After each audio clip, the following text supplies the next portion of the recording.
Howdy, Practical Patriots and Practical Preppers. Groß sticks, hey folks, John Practical Nurse.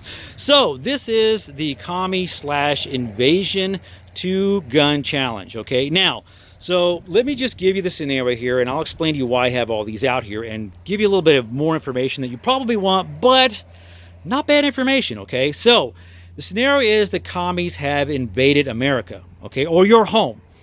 What 2 firearms would you take with you? Now, let me pause there and tell you this, because today is November 6th, okay? And hopefully all of you have done your part and gone to vote, and because I have already, a rose by any other name. If you don't think commies aren't here already, take a guess. What? Yes, they are. They're already here. They're on the ballot, okay? As a matter of fact, a lot of them have come here to take your rights. Don't believe me? Go look at a few of them, okay? Starting with Feinstein, Pelosi, Beto, all that bunch, okay? Commies are already here. They just go by a different name, a rose by any other name. Example, I can go to any place out here on my farm, scoop up some manure, put it in a nice pretty package and label it up as organic farm fertilizer. But guess what's inside the package? It's still manure, isn't it? Right? A rose by any other name, okay? So, that said, commies are already here. Don't think they're not. They're even on the ballot. So hopefully y'all have done your part. Now, worried about an invasion? Yep, that too.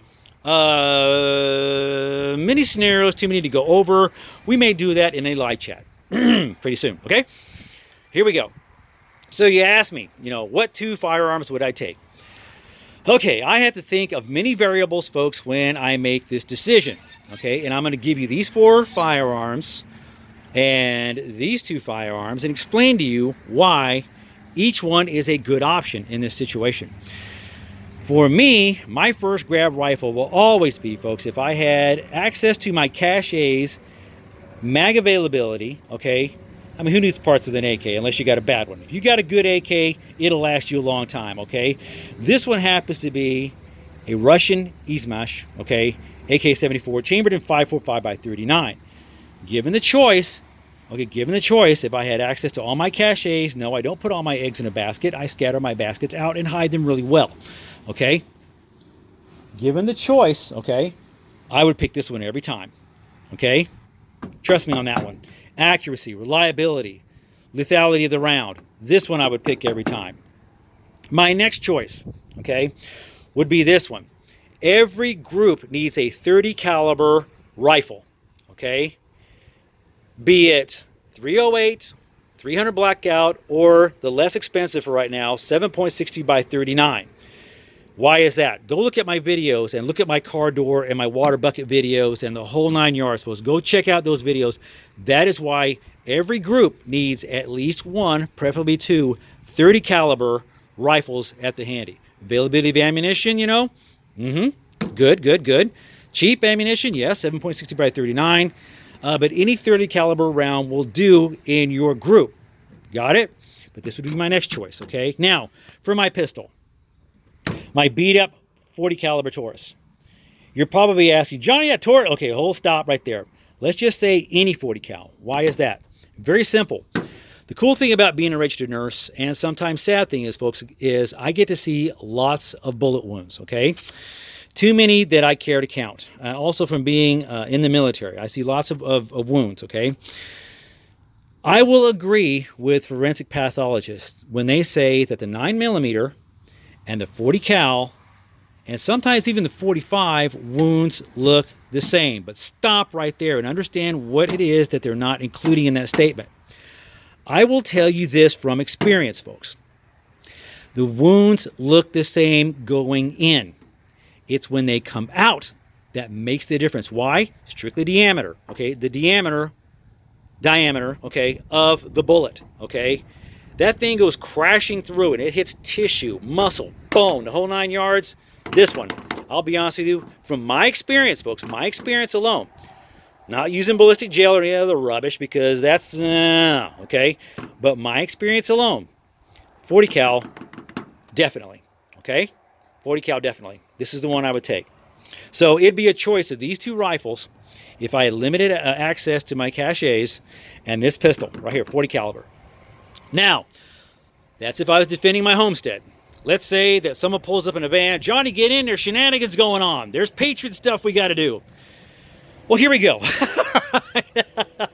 Okay, here we go with that one. Let's say all my buddies, somebody brought, let's say somebody brought a 300 blackout or a 308, 308. Okay, boop, home you'd stay. Okay, home you'd stay. All right. Now, I would go with my AR, specifically this one. Okay, my Frankenstein build. Palmetto State Army lower, and sorry, I've already forgot who makes the top. I'm sorry, Bumble, but it is chambered in 5.56. Okay, Radical Firearms. I'm sorry, y'all. Radical Firearms top on the upper on that. 16-inch barrel, 1-7 twist. Okay, 5.56 ammunition here. Okay, now let's talk about that. The specific round I would choose is the 55 grain. Why? Speed. Speed kills. Okay, speed can penetrate armor. All right. Now, going back to 7.60 by 39, go look at my videos and see what this thing does to car doors, water buckets, and the whole 9 yards. All right, crashes through everything. 7.60 by 39, cheap, still available. Okay, good one to have. Okay, 5.45 by 39. I have my personal reasons for that one, why I like that one. Okay, but definitely for the ARs, 55 grain. All right, 5.56. All right, now, all right, over here, let's explain this one. This, by law, folks, by definition, is a pistol, a 5.56 pistol, okay? Stabilizing brace, not a buttstock. It is a stabilizing brace. If you have a license to carry in the state of Texas, you can carry this thing. Albeit, I would probably say maybe you should consider not doing that, maybe carrying it in a case or something like that, strapping on your back on a reasonable sized backpack. Yes, but here is why I like this specific one. Thank you for loaning me this one for the video. This one has a 10.5-inch barrel. This has got a 16-inch barrel. Okay, now, from what I've tested out, from what I've tried out, there is not much in accuracy difference between this 10.5-inch barrel and this 16-inch barrel. Both of them have 1-7 twist, folks, up to about 100 meters. There's not much in the line of accuracy, okay? Let's say I put this 4x optic on top of this thing. I have not seen a lot using the same ammunition, okay, 5.56 55 grain, not seen a lot of variation, not enough to really make a difference to me for up to 100 meters. It's compact, okay? For me, it's easy to shoulder, all right? Just place it plain old, just flip up sights. And besides being easy to shoulder, y'all, I want y'all to start thinking about something. I want you to think 19 Delta, all right? That's a military MOS, Cav Scout. I want you to think about what modern mobile militaries are using and what they're going to, and what Secret Service and whatnot are going to. If you must defend your area, your state, whatever the case may be, and you must go mobile, i.e. shoot from a passenger window from the bed of a pickup truck, have a firearm that is easily maneuverable, can shoulder it quick, can point it out, the whole 9 yards. Okay, this may be a little more difficult to get out of a window at the back of a pickup truck than this. Don't believe me? Borrow a friend's. Do what I do. Borrow somebody's and give it a try. Think 19 Delta, Cavalry Scout. Keep it light. Keep it a little more compact. Think CIA, Secret Service, okay? You can conceal this in a backpack. You can conceal this in all kinds of ways. In Texas, this is, by definition, a pistol. All right, though I would not advise you open carrying one of these things in some places, blue cities in Texas, okay?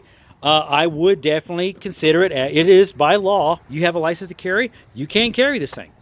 And there's not a darn thing they can do to you legally about it, okay? Thank you, CJ Grissom, you are awesome. Now, that said, folks, think 19 Delta, okay? That is why that is a good option, all right? So I've given you reasons, folks, why I would consider all four of these four right here, plus these two right here. All right. Question is, what are you going to carry? And what is your situation? All right. So I'm supposed to hand this off to a few people when I do this challenge, the Commie. I call it the Commie Invasion 2-Gun Challenge. Okay. So the couple of people that I think of that I think are awesome. First of all, CJ Grissom. Sergeant, what do you think? What would you use? Okay. Lady Farmer, I really respect your theories about your homestead defense. Prepper Princess, you are one of the most awesome persons I've ever got to speak to on YouTube. You rock. And one more person. How about Trey Jurgen, a young patriot? What would you use? Because you use black powder and you use regular firearms. What would you use? That's my 4 people I would like to know. If you've already done this challenge, just disregard. But that's the 4 people I want to consider. Again, folks, think about that. Think about the reasons, not just what you have, but what the reasons that or the purpose of your firearm would be. If there was a commie slash invasion, understand what I'm saying by that. Like I say, I leave Easter eggs for a lot of y'all, and some of y'all pick them up. Good for you for understanding what those mean. Questions, comments, leave them below. I'm Johnny the Practical Nurse. Until I see y'all again out here. I'll see y'all in the live chat.